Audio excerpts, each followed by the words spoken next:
Hello, friends and music lovers, and welcome to the first episode of the Two for Tuesday podcast, where we'll take a deep dive into the stories behind the songs and artists that have shaped the music that we've listened to for years. Genres like traditional country, classic rock, southern rock, and maybe a little bit of R&B.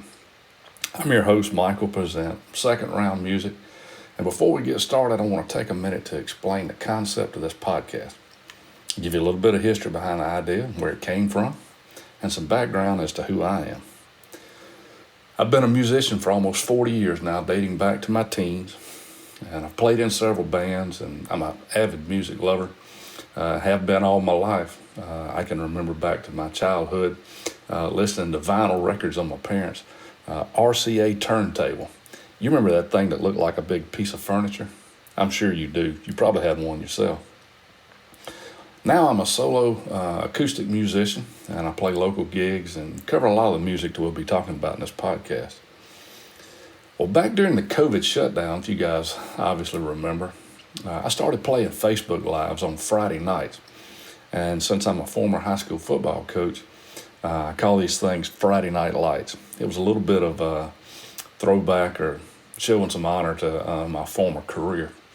And then later on, I added two more. On Sunday afternoons, I started doing one called Sunday Hymns. And then on Tuesday nights, I took a concept from the old radio stations that used to play these Two for Tuesdays. And I started doing the same thing, and where I would pick two songs or pick an artist and then play two songs that was part of their discography. So I would also give a little background, a little history behind the songs, and either the songs or the artist. And one day at church, I can remember I had a young man, thank you, Mr. Will. He was a avid listener of mine, and he told me, he said, "You need to turn these things into a podcast." Well, a few years later, here we are. And now for the concept. As we mentioned before, what I'll do is I will pick either two songs from a particular band or artist and talk about those, or I'll pick a band or artist and talk about the history of and how they got started, and then just play two songs that I like of theirs. I'll also be performing these songs on my YouTube channel, and I'll put a link in the show notes that you can click on that'll take you there. Now let's take a quick break for a special message. Are you ready to take control of your finances and build a brighter future? My name is Michael Pezent, a certified master coach, and I created Second Round Financial to provide personalized financial coaching based on the proven principles of Dave Ramsey's 7 Baby Steps.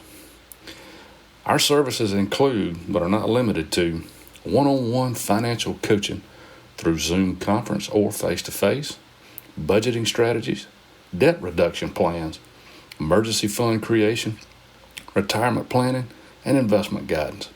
So why choose us? Because we believe in empowering our clients with knowledge and tools that they need to achieve financial peace. With our guidance, you'll gain clarity on your financial situation, develop a realistic and achievable plan, experience hope and confidence in your financial future. I have over 15 years teaching and guiding families in the Ramsey principles, along with a degree in finance and work experience in the banking and insurance industries. So let's get started today. Go to secondroundfinancial.com and click Book Now to schedule your free consultation today. So now for today, we're going to explore two powerful songs of one of country music's most beloved artists, Alan Jackson. Why Alan Jackson, you might ask? Well, Alan is no doubt a country legend, but he's also played his last live performance back on May 17th up in Milwaukee, Wisconsin. You see, Alan has contracted a disease that's oddly enough called CMT, and which according to the Mayo Clinic, it is a group of inherited disorders that cause peripheral nerve damage and can also cause neuropathy. I've seen several images and videos and things of that nature the last year or so that Alan's had to be led on stage and off stage has to sit on a stool a lot of times to do his shows. So it's starting to catch up on him. And we'll talk a little bit more about Alan in later podcasts. But now let's get into the songs. The songs we'll focus on today are Drive for Daddy Jean and Where Were You When the World Stopped Turning. Now, both of these songs were the 16th and 17th songs, respectively, on a 23-song set list at his last concert. Now, both tracks not only showcase Alan's incredible songwriting ability, but also resonate deeply with his listeners on an emotional and a personal level. They're also both from the Drive album that was released back in 2002. Now, a little bit more about the album before we get into the songs. At the 2003 Academy of Country Music Awards, this album was nominated for 10 awards. It did win Album of the Year, and it also won Video of the Year for the video Drive for Daddy Jean. Now, the Drive album was the 10th studio album of Alan's, and it debuted at number 1 not only on the U.S. Billboard 200 chart, but also on the Top Country Album chart. This was the 6th number 1 album in Alan's career. The album also was certified 4 times platinum. Now, this was back in May of 2003. Now, that's 4 million copies sold. Pretty incredible feat. Now, let's jump into the songs. Let's start with the song Drive for Daddy Jean. It was released back in 2002 as the second single on the album Drive. And it's a song that's a heartfelt tribute to Alan's father. His dad had played a significant role in shaping his love for music and for life. Gene, as he was known, had passed away back on January 31st of 2000. And I can remember Alan once saying that he didn't want to write just the typical song that would honor a significant individual in his life. I think you pretty much nailed this one. So a little background on the song. As many of you know, Alan grew up in a small town called Newnan, Georgia. And it's a little bit more than halfway between Atlanta and the state line between Georgia and Alabama. It's right off of I-85. And this is where his father taught him many valuable lessons, including how to drive. The song reflects Alan's nostalgia for his childhood, particularly the time spent with his dad, as he references in the song, driving an old boat or driving an old truck. It's a universal theme. I mean, think about many of us have memories tied to our parents and the simple moments that define our relationship. Now, in the lyrics, Alan reminisces about the joy of driving with his dad and capturing the essence of those not only childhood days, but also the days of being a parent and teaching his girls how to drive. The chorus beautifully encapsulates this sentiment. As Alan sings the first chorus, just a little late crossed the Alabama line, but I was king of the ocean. Or, in the second chorus, just a dirt road with trash on each side, but I was Mario Andretti. Or how about the third and last chorus, just a little valley by the river where we'd ride, but I was high on a mountain when Daddy let me drive. You see, these lines invoke a sense of, let's just say, warmth and connection, and it emphasizes a bond between a father and a child, or a mother and a child. The song also touches on themes of legacy and lessons that are passed down through the generations. Alan's storytelling is very vivid, and it allows the listeners to visualize those moments and feel the emotions that are tied to them. This is one of the talents that makes Alan a legend. Now, musically, Drive features Alan's signature blend of traditional country with a little bit of a contemporary feel. Now, I'm not going to nerd out on you musically here, but the song is in the key of B major, and it's a basic 1-5-4 chord structure. Now, that's in the verses and in most of the chorus, with the only exception being a 6 minor in the chorus and the last couple lines of the chorus. Tempo's at 125 beats a minute, and it's 4/4 timing. Now, this is a great sing-along song, and I usually get a pretty good reception when I play the song, or I cover it in some of my gigs. Now, Drive for Daddy Jean was well received, and it was the top song on the Billboard Hot Country Songs chart, and it was also named the number 2 song of the year in 2002. The song's also ranked 52nd on the 2024 Rolling Stone magazine 200 Greatest Country Songs of All Time list. Now, this song resonated with his fans, not only for its catchy melody, but its emotional depth. Many listeners shared their own stories of driving with their parents and making it a relatable theme for family connection. Now let's shift gears and talk a bit about Where Were You When the World Stopped Turning. Now this song was the first song to be released on the Drive album, and it was released back in 2001, shortly after the tragic events of September 11th. Now it stands as one of Alan's most poignant and impactful songs of his career, capturing the nation's grief, confusion, and the aftermath of these attacks. Now, it was written in October after 9/11. Now, Alan felt compelled to express the emotions that he was experiencing.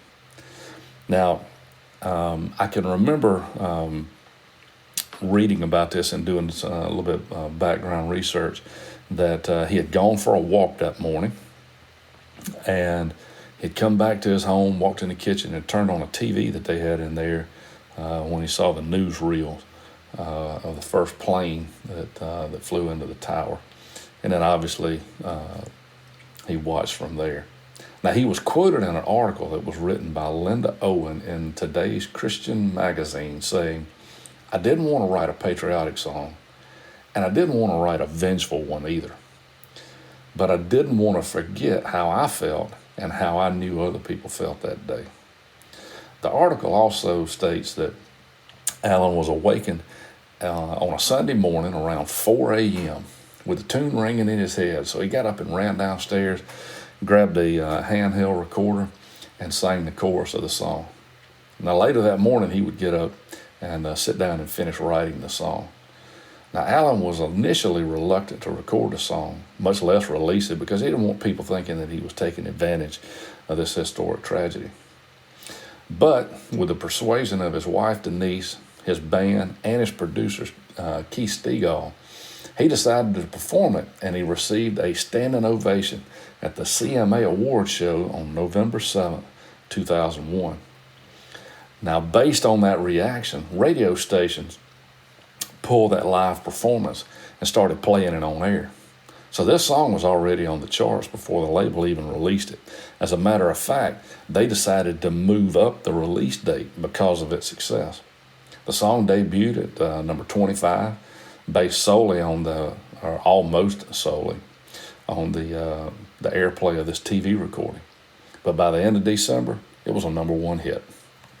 The song reflects on a moment of history that changed the world, and it serves as a reminder of how fragile life is and the importance of coming together in a tough crisis. The lyrics are deeply introspective, asking listeners to reflect on their own experience during that fateful day.